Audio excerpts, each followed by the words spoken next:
Salam kebangsaan Indonesia. Saudara-saudariku terkasih, sahabat yang budiman. Kita tentu mengenal banyak orang pandai sejak zaman dulu. Sebut saja Albert Einstein, Plato, Aristoteles, maupun yang lain.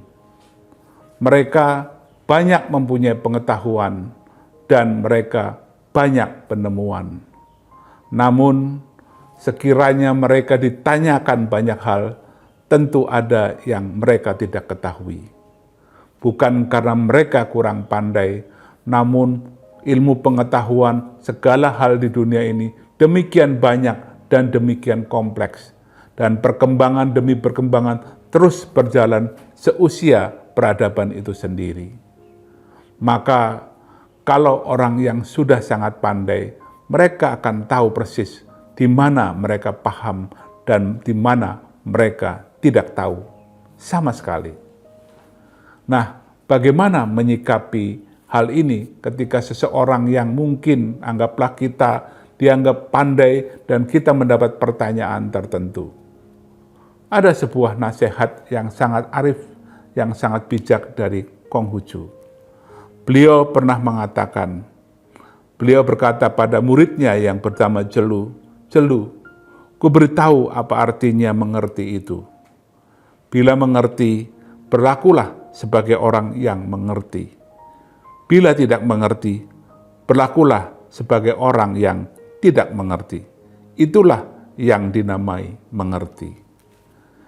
Kita sering tidak tahu, tapi pura-pura tahu karena gengsi, karena malu.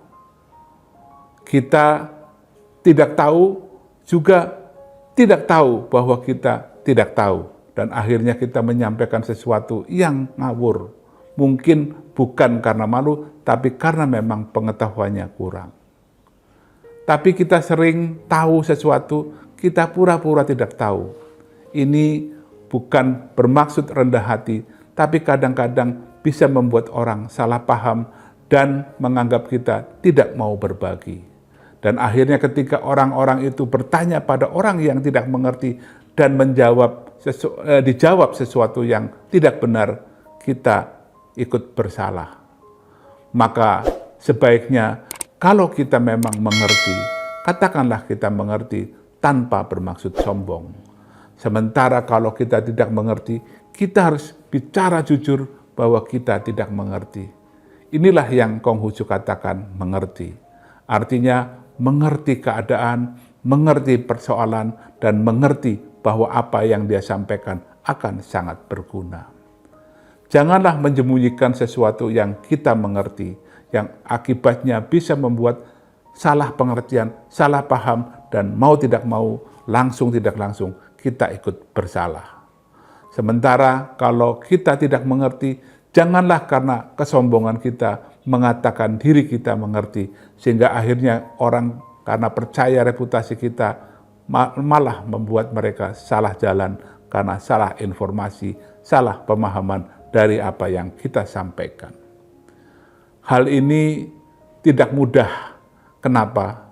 Karena kadang kita merasa mengerti, padahal tidak mengerti. Disinilah letak persoalannya. Bagaimana kita melatih diri bahwa kita benar-benar mengerti, bahwa yang kita mengerti itu adalah benar adanya, bukan salah pengertian atau samar-samar. Orang banyak keliru di sini karena menganggap dirinya paham, padahal banyak informasi tambahan, banyak hal-hal yang kemudian terus berkembang yang kita tidak ikuti, yang kita tidak pahami. Disinilah kita perlu terus belajar, karena pengetahuan, persoalan selalu berkembang seumur hidup, sepanjang jalan, sepanjang zaman, dan sepanjang umur kehidupan. Kalau kita sedikit saja lengah dan tidak mengikuti perkembangan, sebenarnya kita pada tahapan yang kurang mengerti atau bahkan tidak mengerti.